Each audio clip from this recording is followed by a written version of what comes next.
সকলেই জানি আজ আমাদের স্বাধীনতা দিবস। আজকের এই ভিডিওটিও বলতে পারেন এই দিনটিকে উদযাপন করারই একটি ছোট্ট প্রচেষ্টা। এবং আমাদের শব্দকল্পদ্রুম টিমের মনে হলো আজকের থেকে ভালো দিন হতে পারে না আমাদের এই দ্য কুল ফ্যাক্ট সেশনটি স্টার্ট করবার। দীর্ঘ 200 বছরের নির্মম অত্যাচারে পীড়িত আমাদের দেশের ছাত্র সমাজ, নারী সমাজ, দলিত সমাজ এবং সমাজের প্রতিটি স্তরের মানুষেরাই আমাদের এই স্বাধীনতা সংগ্রামে যোগ দিয়েছিলেন। শুধু মানুষেরাই নয়, বিভিন্ন সাহিত্যকর্ম এবং চিত্র আমাদের দেশের স্বাধীনতার ইতিহাসে একটি গুরুত্বপূর্ণ স্থান অর্জন করেছেন। বঙ্কিমচন্দ্র চ্যাটার্জির আনন্দমঠ থেকে শুরু করে রবীন্দ্রনাথ ঠাকুরের গোড়া, স্বামী বিবেকানন্দের বর্তমান ভারত এবং অবনীন্দ্রনাথ টেগোরের ভারত মাতা সবই সাধারণ মানুষের মনে স্বদেশিকতা, স্বদেশপ্রেম এবং জাতীয় চেতনা জন্ম দেয়। অবনীন্দ্রনাথ ঠাকুরের ভারত মাতা তারই মধ্যে একটি। চিত্রটি আঁকা হয়েছিল 1905 সালে। গাঢ় হলুদ রঙের ধর্মচারী এক নারী, 4 হাতে বই, ধানের আটি, সাদা কাপড়ের টুকরো এবং পুষ্পমালা। ইতিহাসে ভারত মাতা বা মাদার ইন্ডিয়া এই প্রথম স্বরূপ চিত্র মানুষকে যেন স্বদেশ ভাবনার দিকে আরো ঠেলে দিয়েছিল। সালটা 1905। লর্ড কার্জনের পার্টিশন অফ বেঙ্গল ভেদ করে দিল পূর্ব বাংলার মুসলিম এবং পশ্চিম বাংলার হিন্দুকে।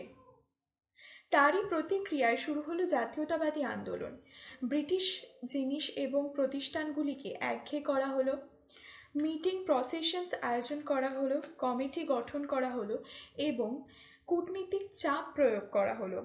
এরকম একটি সময় অবনীন্দ্রনাথ ঠাকুরের ভারত মাতা যেন স্বদেশী আন্দোলনকে আরো প্রাণ দিল। মূলত মাতৃমূর্তি নামে জানলেও পরে এই চিত্রটিকে ভারত মাতা নামেই সম্বোধন করা হয়। চিত্রটি আঁকা হয়েছিল জাপানিজ স্টাইলে এবং জগদীশচন্দ্র বোসের ক্যালকাটা রেসিডেন্সের পার্লারের উত্তর দেওয়ালে আঁকা হয়েছিল এই চিত্রটি, এবং যে মানুষটি করেছিলেন তারও স্বদেশী ভাবনার প্রতি উদ্দীপনা ছিল অপরিসীম।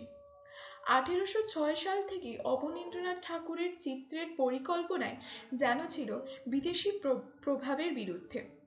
তার ভারতীয় সংস্কৃতির প্রতি ভাবনা ছিল প্রবলভাবে জাতীয়তাবাদে পূর্ণ।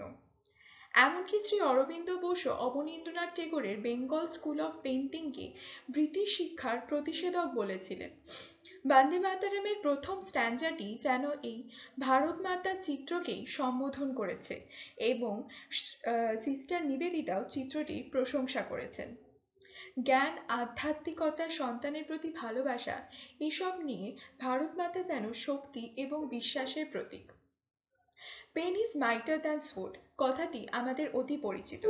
তাই আজও মানুষ লড়াই করে চলেছেন নিজের অন্তরের স্বাধীনতার জন্য।